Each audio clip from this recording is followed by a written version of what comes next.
And hello, car lovers, and welcome to the CNC Auto Show. And I am Aaron Clements. I'm John Ryan. And we are here to give you information that will make your car, truck, or SUV safer, to make it more dependable, and to make it last longer for less money and less hassle. And before we get cranked up, we would like to say thank you to WKXO AM and W278CC FM in Lexington, Kentucky. Thank you for riding with us in the CNC Auto Show. And being there is very special for me because one of my wonderful daughters teaches and goes to school there. So I'll say, hello, Alyssa. Okay, now we're back on the road. We're here to take your phone calls, 706-863-5800, and that's on Saturday mornings, 8:05 to 10 Eastern. And at that time, you can catch us live on air or iHeart, WGAC 95.1 FM, and watch us live on Facebook at CNC Auto Show. And we invite your car to kind of listen in with it, because if you are, if you do, then maybe you and your car can have a little bit of a better relationship. There you go. So try to be in your car and listen to the show.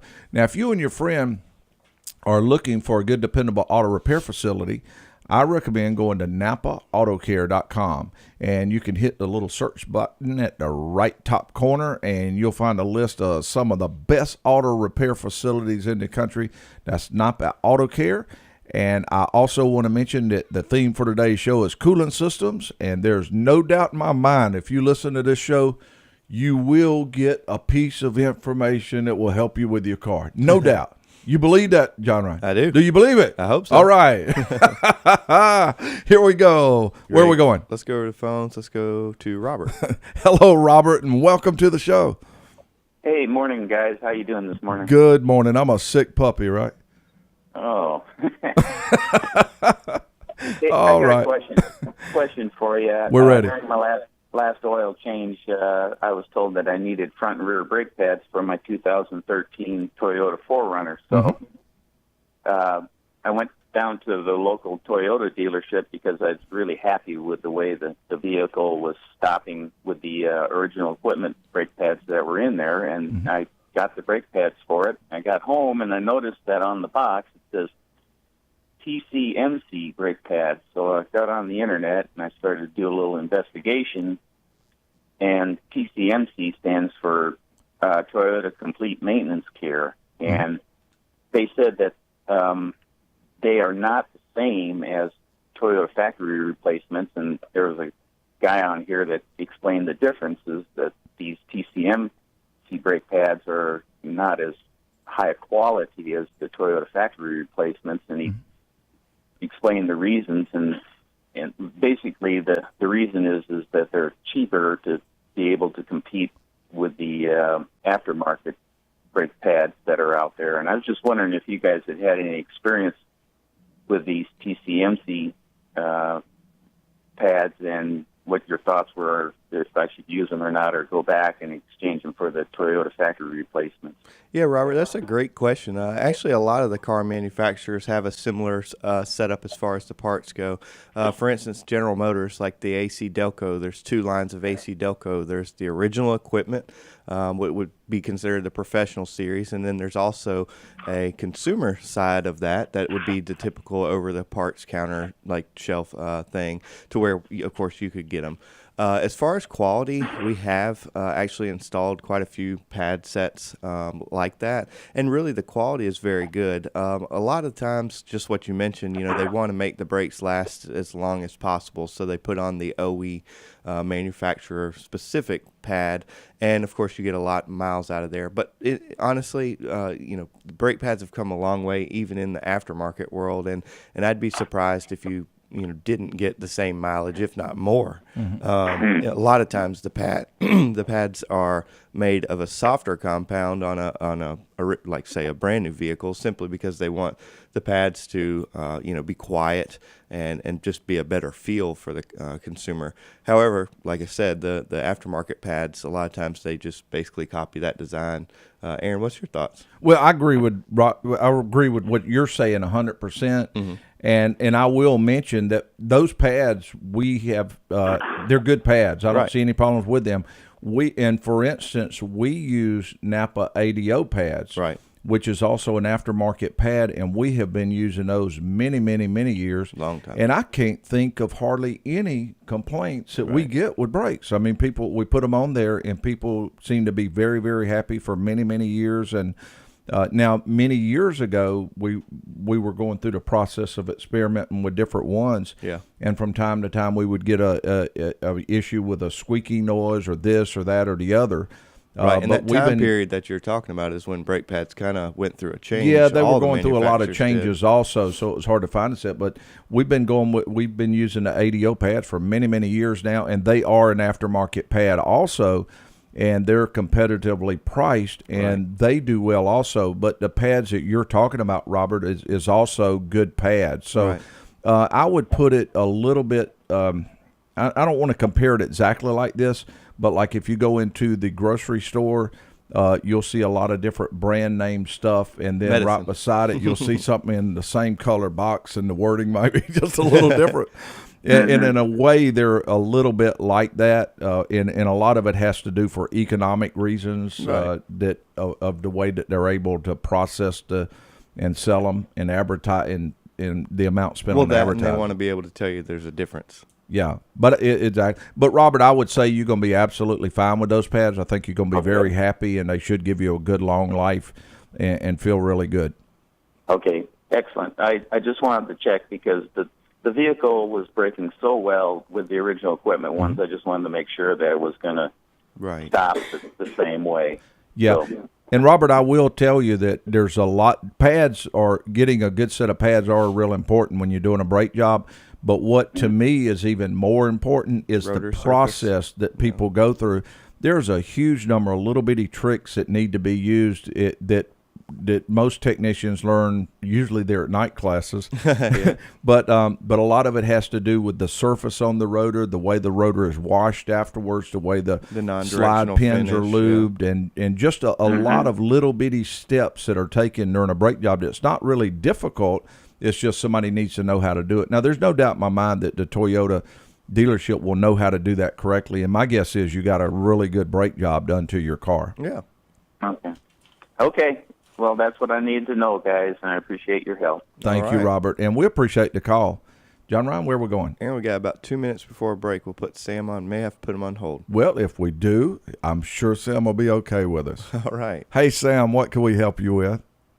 Hey, buddy, I just heard a guy call in asking about brake pads. Now, I haven't worked on cars for 15 years. Uh-huh. But correct me if I'm wrong here. The auto manufacturers do not make the brake pad, nor do they make the rotor, nor do they make even the whole brake system. No, you're correct, 100%. That's right. And I used to tell my customers all the time, they'd say, why do my brakes squeak now and they didn't then? And I would go into a whole host of reasons of why. But I would ultimately tell them, if you buy a Toyota brake pad, don't think it was made by Toyota, because it probably was made by Brembo or Akebono or a brake manufacturer. Exactly. So they market the brake pads, good, better, best.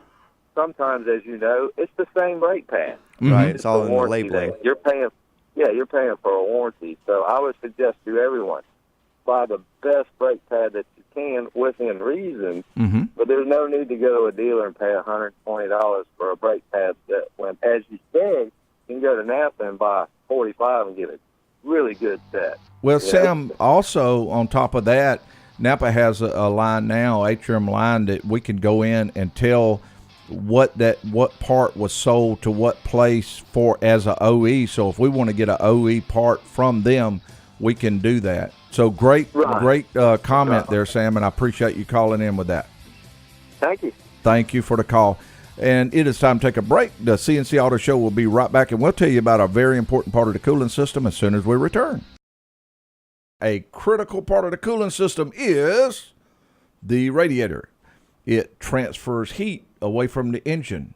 John Ryan, I remember when radiators were very small, very big and bulky. And what, brass, not copper? Yeah, they were copper. Yeah, they were different materials, yeah. but some would be kind of like partly copper, metal. Yeah. Just a lot of different metals. But I do remember one main thing. They were heavy. Yeah, they very were heavy, large, especially if they got and restricted. heavy. If they But got what are they restricted, made would of be- mostly now that you normally see? Normally aluminum core Exactly. with plastic tanks. I mean, there's some higher end vehicles that have aluminum, full on radiators, but Yeah. mostly aluminum core with plastic tanks. And they do better than ever before because of the design features cross flow designs instead of a serpentine design, and they cool they can be smaller but cool better. But one of the tricky things is they're more susceptible to being stopped up. Right. The little flues, 'Cause the are flues are very smaller. small now, and they can stop up easy. So keeping your coolant clean is more important than ever before on making a coolant system or a radiator last long. And what changed all that too was the designs of electric fans and stuff Yes. like that, being able to make it smaller. Well, So- also another big thing why they started making them smaller is, of course, the designs of the car. People wanted smaller cars, that and- less weight. and then price. Right. they We can make keep it- going. Yeah, exactly. Okay, speaking of keep going, All where are right. we going? Let's go over to Billy. Hey, Billy, welcome to the CNC Auto Show. Hey, good morning, guys. Hello there. I'm going to give you an option of something and see what your Okay. thoughts are. We see you have a question on an 08 Chevrolet Express, but also we were getting close to time to read the Tech Tip quiz, and I wasn't sure if you wanted us to read it so you would have a shot at it or not. Go for it. Okay, we're going to do that. And, of course, the winner gets a coffee mug hat and a coveted I Answered the Tech Tip Quiz golf shirt. Okay, and the question is, Kevin went off to college, and he was also working and having lots of fun with his friends. Last week at 7 a.m., Kevin was driving to school and went off the road at over 74 miles an hour, hit a tree. Being buckled up saved his life, but he was knocked unconscious. Mr. Colombo was the investigating officer, and Mr. Colombo was checking Kevin's wallet to identify him and found something that let him know that Johnny had not slept but 3 hours in 2 days. What did Colombo find in Kevin's wallet? I don't know. I'm going to pass on that, but I'm going to ask my question. Okay, we're ready for you. I have a 2008 Chevy Express van, and when I go across the bridge from Georgia into Carolina, I'm going up the hill with the AC on, and I kick it into passing gear, the air condition cuts back on it, and then when it levels back out, it comes back on full blast. Does that mean my serpentine belt's going out? No, Billy, that's a good question. That vehicle has vacuum actuated temp doors. As far as when you said it goes out, where does the vent position go to defrost by any chance? No. Well, it does blow up on the windshield. It That's certainly does. that's what I think John Ryan's asking. Does the air stop getting cold, or does it stop blowing out on you? It stops blowing out on me, but Oh. it does blow out on the windshield, but it's still cold. Right. Okay. Yeah, Billy, those doors are actually vacuum actuated. So it sounds like the vacuum lines are hooked up. However, it may have a small leak in that system. What happens is, of course, a vehicle that has, is idling has roughly 18 to 20 inches of vacuum going to those vacuum hoses. And, of course, that's what puts those doors in the correct position. When you go up that bridge and you're using a lot of throttle, the engine doesn't have nearly any vacuum at all. So you lose the vacuum and it goes to default, which would be defrost. So the best thing to do would be sort those vacuum lines out and see if you see any leak. I don't know if you've worked on this vehicle much yourself, but there's also a vacuum harness that's right under the passenger, kind of where your feet would go, and a lot of times it can be just enough unhooked to where it'll have a vacuum leak and cause that issue there. Either that or the vacuum reservoir out of there is where we normally see them. But it's really more than likely you're going to have something that's very minor to repair. Right. It's just something either with the vacuum reservoir or the vacuum lines going to the vacuum reservoir. Right. Now, there is one other thing that could be wrong on that.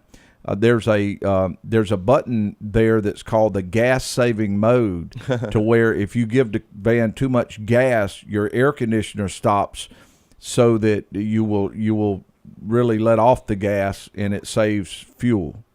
I'm joking about that. Well, no, it really does have that. It don't save any gas. No, I had the heater coil replaced about 3 weeks ago, and and I'm just thinking that maybe one of the vacuum lines was. And I had Oh, to yeah, do it definitely. professionally 'cause Especially I figured I could do it. Right. If it's done it since the repair, most likely it's probably just Yeah. one that's not fully secured on, has just a little bit of leak, and it loses enough vacuum to hold those doors in the position. That'd be an easy fix for him, Billy.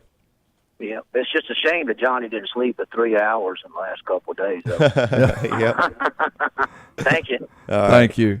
Bye-bye. Okay, the number to call 706-863-5800 Saturday mornings 8:05 to 10 Eastern time, and where we're going. We're going straight to Tim, Aaron. Hey Tim, welcome to the show, and what can we help you with? Morning, guys. Got a question for you, which I think I know what the answer is, but 2004 Xterra, Mm-hmm. my daughter's car. About once a week, once every 2 weeks, I'm checking the coolant, and it's down by maybe a quart, maybe less, every couple weeks, and there's no leak. And I'm afraid what you're going to tell me. So where's that coolant going? We're not going to tell you that, Tim. Those, of course, I know what you're thinking of. Obviously, this head gasket or cylinder head gaskets, but really you Right. don't see that problem too much with the Xterras. A common spot that you see it is actually the water pump. Yeah. And one reason why you really don't see it on the ground is because where that water pump leaks is directly on the outside of the engine block. And if it's a very small leak like what you're describing, over that period of time, the coolant will actually hit that engine and either evaporate or burn and never really see it. And also where it does drip, say if she was driving down the road, it actually is in a position to where it would, of course, go on back and never even see it on the ground. So the best thing to do would be pressure test that cooling system. And, of course, then the technician would find that leak. And John Ryan, that one does have a timing belt, right? No. 04. That one does not have a timing. Okay. Should be changed. Okay, sounds good. That'll be a little easier water pump job. That's right. Yep. We will be going straight back to Tim. We were talking about an Xterra, 04 Xterra. Yeah. With Okay. a coolant leak, apparently. Yeah, and Tim, our official research person, Dominic Frito, he did the research on that vehicle, and that was about the year model they were changing. And evidently, your vehicle does have a timing belt. Is that correct? Yeah, that's correct, and that's good because I paid for timing belt replacement. I'm glad to hear that they did have timing belts. Okay, good. Yeah, in 05 they switched to chains. So. Yeah, they switched, and we had to put our research person on that. Now, Tim, when they did the timing belt, do you know if they did the water pump? Yes, they did, Okay. and that was like 10 months ago, about 7,000 miles ago. Okay. We had this huge discussion during break, and we said what would be best for Tim. And we all agreed unanimously, I said that right, didn't I? I surprised myself, that you are in need of a pressure test.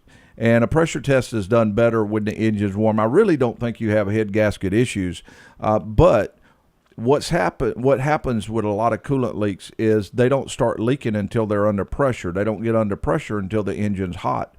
When it does start leaking, it goes on a hot engine and then evaporates. You never really see it on the ground.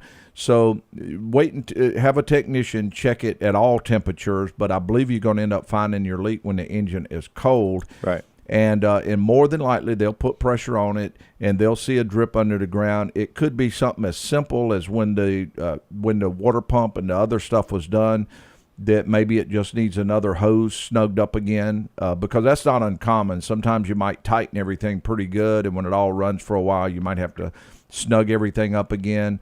Of course, you could find it. You need to find it, though, because, of course, you could have something like a thermostat gasket leaking, or there's just a whole host of things. But, again, we all agreed that we feel like you more than likely have something reasonably minor. Does that sound right, John Ryan? It does, yes. Okay. Is that something I can, get the car hot and then look underneath and look for it, or Well, best if to you take can, it in? if you don't mind putting your mouth on top of a radiator and blowing really hard and holding it under about 15 pounds of pressure, well, about 12 pounds of pressure for a few minutes. But I'm going to tell you, that's rough on your lips, Tim. Yeah.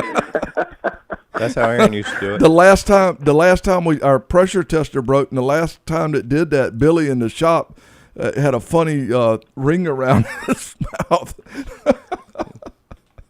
I understand. Okay, I won't do that. No, I would recommend. I mean, if you wanted to invest in a pressure tester, they're not huge, but it's one of those parts you wouldn't use very often. But no, I would probably just go ahead and have the system pressure tested, and because they may have to have it on a lift rack to be able to see good. And also, you might see just one leak, and there may be several leaks. And so you would want to go ahead and get them all at the same time. Now, just because you get a pressure test, when you go into a shop and you tell them you want, I would ask the price, how much is a pressure test? They tell you, it's okay to give them the go-ahead on that. That don't mean that you have to have whatever they find repaired. They may find something you say, well, I'll hold off on that for right now. And you paid them for doing what they do, and they're perfectly happy, and you know what's wrong with the car, and you're happy. So you have having that good relationship where you're only paying for the pressure test, but you don't want to be put under pressure when they find out what's wrong. You want to just say, do I want it or do I not want it? Right. Okay, thanks, guys. Appreciate it. Thank All you. right, Great Tim. call, Tim. Are we ready, John Ryan? Yeah, let's go over to Will. Great idea. Hello, Will. Welcome to the show. Good morning, gentlemen. I've got my daughter has a 2000 model Volkswagen Beetle, and the driver's side window, it's electric, and when she goes to roll it up, it'll go about, I'd say, 3/4 of the way, or maybe even a little bit further than that up, and when it gets to that point, it automatically rolls back down, and you have to be careful and roll it back to that point, and then jiggle it with your hands a few times as you get it to go up. And you can get it to go all the way up, Will? You can get it You to just go all kind of the have way to up. work with it? You have to work with it, and you have to catch it right before it gets to that certain point, because if it gets to that certain point, as you're going up, it just automatically rolls it back down. Right. Let me ask you this. When the window goes up, does it seem to go up pretty free in motion? Like it doesn't seem like it's binding or anything just before it, hits that spot and goes back down? Yeah. As it goes up to that certain point, it goes up very smoothly, but then when it gets to that point, it just automatically rolls it back down. The reason I asked that is, of course, that motor has what's called a pinch sensor, and it's basically to detect if anybody's fingers were in the window.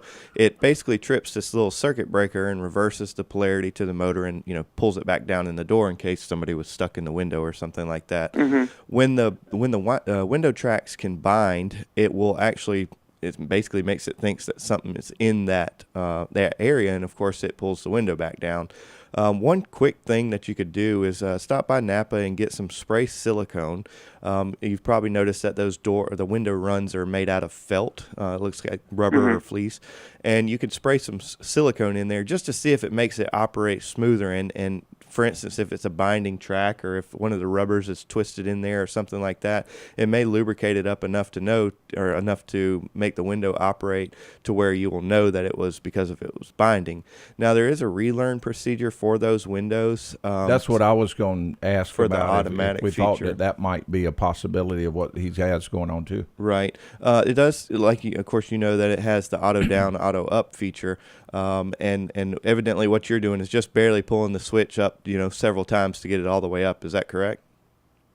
Well, when it gets to that point, and I sort of take my hand and sort of jiggle the window a little bit. That's the part that makes it not sound like the sequence doing the reprogram. Right. Yeah, that makes me think more of the binding. Yeah, but also the other symptoms sound just like it needs to be reprogrammed procedure type. Right. Yeah. Will, I would really try that silicone trick. A lot of times you can kind of determine if a window motor is going to be okay by doing that, because the window runs, of course, the outside of the glass is exposed to the elements. There's all kinds of stuff that can get in those window runs where the glass, goes up and down, and that silicone really makes lubricates lubricates it in the way to where it'll really make the windows operate faster. I actually do it kind of as a habit on my vehicle just because they're kind of notorious for it takes the going out. load off the motor a little Right. bit. Why don't you tell them the reset procedure real quick, The just in reset case? procedure, Will, on that is it's actually fairly simple. When the window goes all the way down, you just continually hold the switch in the down position. You'll actually hear a click in the door about 10 seconds after the window's all the way down. The trick is he's going to have a problem getting it all the way up to do it. And it might be memorizing there as the spot instead. And then, Will, if the window was functioning properly, you would roll it all the way up and continually hold the switch for about 10 seconds again in the up position, and then you'd hear a click in the door, and it would relearn the positioning of the window. However, because yours is being kind of tricky to get all the way up, may be difficult to do that, but I'm really hoping that the silicone will get in there and lubricate those tracks. You've actually got a weak motor, but the thing that John Ryan mentioned may offset a weak motor by taking a little bit of load off of it. Right. Okay. So keep your fingers Well, crossed. guys, I will. Thank you so much. I appreciate it. All right. Appreciate the Thanks. call, Will. And the number to call, 706-863-5800. Let's go to Jesse, and we can Jesse don't mind holding if we get tied in and have to take a break. All right. Would you, Jesse? Hey, good morning, guys. I have a 2007 Toyota Tacoma, 150,000 miles, four-wheel drive. And within the past couple weeks, maybe since I've had my windows down, I hear like a cyclical whirling noise when I'm accelerating. Mm-hmm. And I can't place it just by sticking my head out the door. But it's only when I'm coming from stop and accelerating is when I notice it, and then it gets faster and kind of goes away, or just maybe gets so fast I don't Jesse, hear it. have you while I'm rode going down under the road. vehicle yet? No, Jesse- I don't think. Jesse walks into the office and his hair's all blowed back and his face is all red, and somebody says, "You still looking for your noise?" I might be able to get that. I can say I've been on a creeper under a car at 30. Jesse, I do have some ideas of what it is. We are going to be going to a break here in just a minute, so we'll put you on hold. The first thing that comes into my mind, especially when you mentioned the Toyota, the U-joints are kind of notorious for making weird noises like that. Is it a noise that you could possibly, in your mind, think that it could be a U-joint? Those spin so fast, and, of course, the speed of the vehicle would increase the speed of the noise. We'll put you on hold and touch base with you just in a second. The hardest working part in the cooling system, in my opinion, is the water pump. The water pump, it pumps the coolant all through the system, and it does that so the coolant can absorb the heat and then take it to the front of the car and transfer that heat away from the car, from the engine. Yeah, from the engine. And then cool down, come back and absorb some more. And anytime the engine's running, the water pump is running. Turning, yeah. Yeah, or turning. Yes, that would be it. Where we're going, well, we got Jesse waiting for us. We sure do. Hey, Jesse, welcome Hey, back. guys. Thanks. Yeah. Is there any way to determine if the U-joint, if that's definitely the case by myself, or do I have to bring that in? You can take the drive shaft out and see if it stops. No. Jesse, it is kind of hard to determine that. Now, one thing you can do, of course, with the vehicle not running, parking brake on, Aaron always says get a fire extinguisher just because he can catch anything on fire. And then visually just inspect the U-joints. From time to time, those Toyotas, they have these little black dust caps that kind of seal the grease in on the U-joints themselves, and when the U-joint goes bad, the actual little needle bearings sometimes will actually poke out and protrude through the grease cap itself. So, you'd have to look. Each joint has 4 cups. On that one, depends if it has a 2-piece drive shaft with the double cardian joint and all that. You could have several U-joints, and of course, it could be one, it could be both of them. We always recommend replacing all of them at the same time. Just simply because, of course, if one's doing it, you might put it back in the next week. Another one does it. So that would be the first noise that comes to my mind, especially if you said the noise increases with the speed. And Jesse, along with that, now look for any discoloration, because sometimes a bad joint have a little bit of a different color to it. That and when almost you get rust to it. comes out of it almost. But John Ryan was halfway cutting up, but really he was very serious also. The only correct way of being sure if a U-joint is good or bad is to take the drive shaft out. Right. That is something you could do yourself, but absolutely please don't do it on any kind of incline and decline. and think that your park is going to hold it, because once that drive shaft is out of there, park is no longer effective. Right. And the car, and you'll be laying there in the driveway and the car will be rolling out in the street.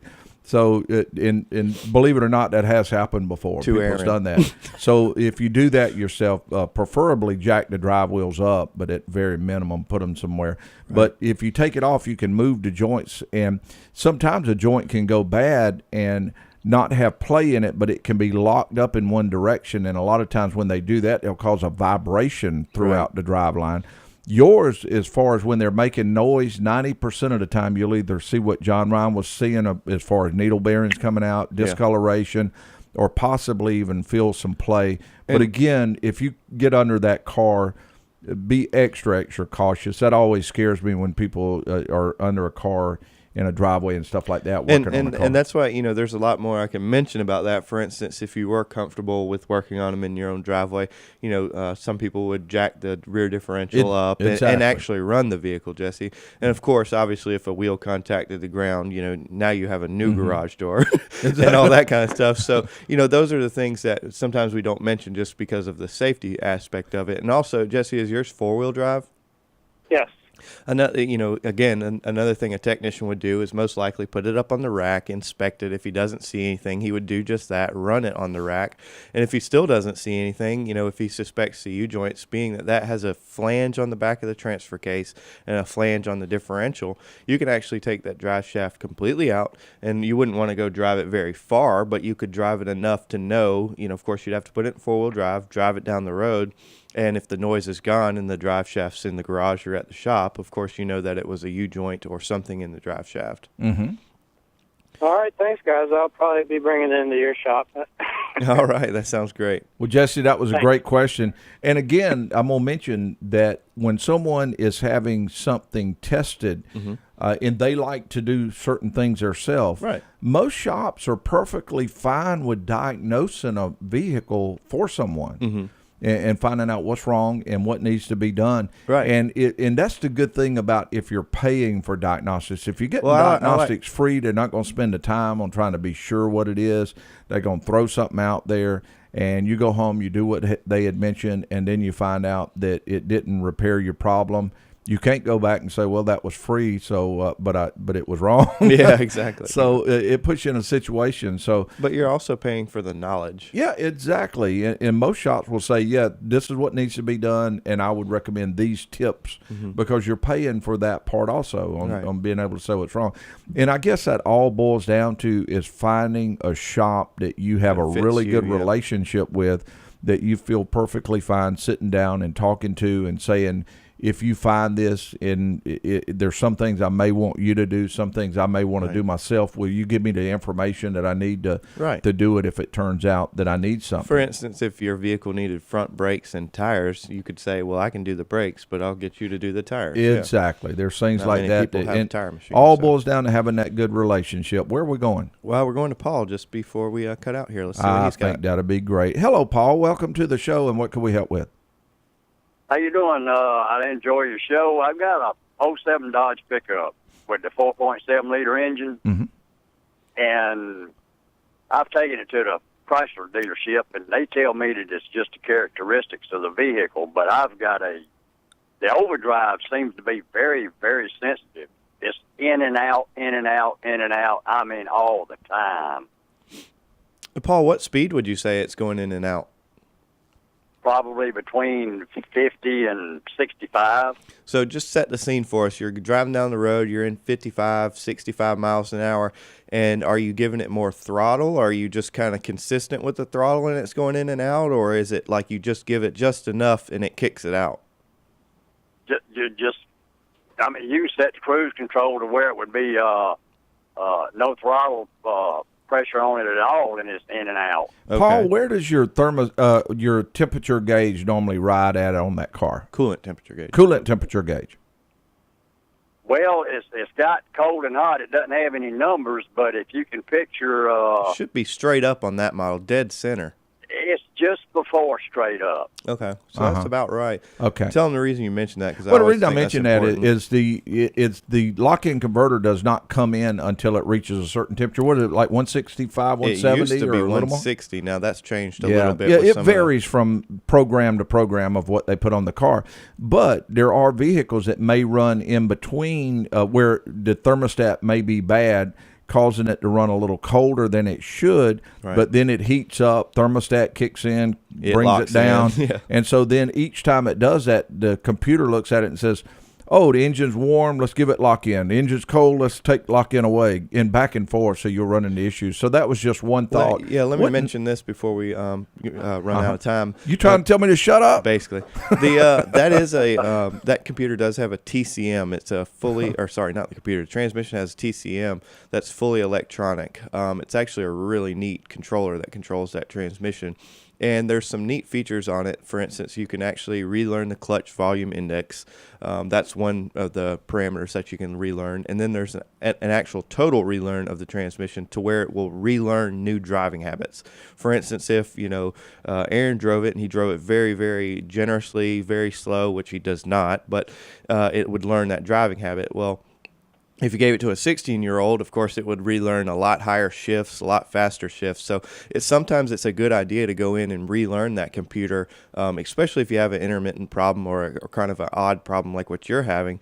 It would be a good idea to go in and reset the clutch volume index and the TCM itself, and then relearn your driving habits just to see if that would make it either better or worse. Obviously, it probably wouldn't make it worse, but that would at least give you an idea if it was a characteristic just learned by the computer. Paul, it sounds like to me, John Ryan saying your truck's got some bad habits. Yep. Well, I'm definitely not rough on it. I'm always being accused of driving too slow. Yeah. Well, Paul, we appreciate the call very much. All right, thank you. Thank you. Time clock's on E. We need to pull over for now, but we'll be back on the road in no time. I'm Aaron Clements with co-host John Ryan Mooney, and our show producers are Zach Llewellyn, Bo Roberts, Dominic Frito, and Sandy Klein. And we would all like to say thank you to all of you that tuned in, logged in, and especially those that called in to ride with us on the CNC Auto Show.